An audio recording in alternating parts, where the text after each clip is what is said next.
Okay, this next video is probably one of the most important videos for you to watch ever because it's confusing for some people whenever you don't do what I'm about to teach you. So I told you guys, terms are separated by an addition or a subtraction sign. Now, these signs actually tell us the value of that term.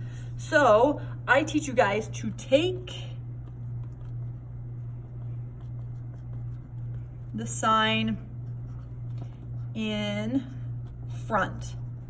Keep it with its term. That tells you its value. So, for example, let's do 5x cubed plus 3y plus 7x cubed minus 2y minus 4x squared.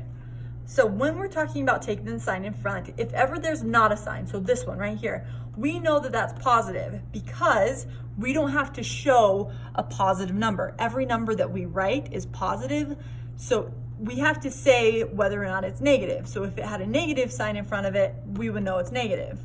We don't have a sign, so we know it's positive. So we have a positive 5 here, we have a positive 3 here, we have a positive 7 here, we have a negative 2 here, and we have a negative 4 there. If you take the sign in front, then we can kind of manipulate, and it tells us what to do with our other like terms. So the first thing I need to do is find my like terms. Same variable, same exponent. This is x to the third. This over here is x to the third. So when I combine them, I have 5x to the third plus, because I'm bringing that sign with me, plus 7x to the third. So 5 plus 7 is 12. I haven't done anything to change my variable, so I keep that the same, 12x to the third. Now, I've used those two, I've combined them as far as they can combine. This will be in my final answer. I move on to find my other like terms. This is a y, a positive 3y, and I have a negative 2y. So when I bring them together, could I bring my positive 3? Yeah, I could bring positive with it. Do I necessarily have to? No, because this is what I'm starting out with. Does that make sense?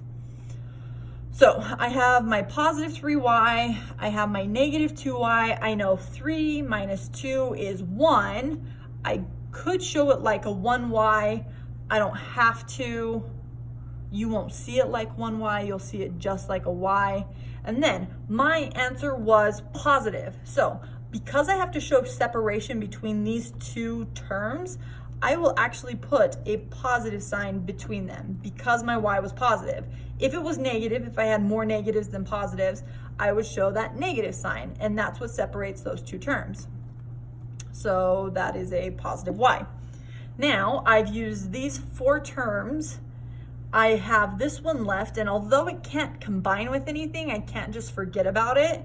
That'll be like your redheaded stepchild or whatever. You have to remember that they're still there. And so you'll just drop it down and you will have that in your answer as well. So after I simplified everything, my final answer is 12x to the third plus y minus 4x squared.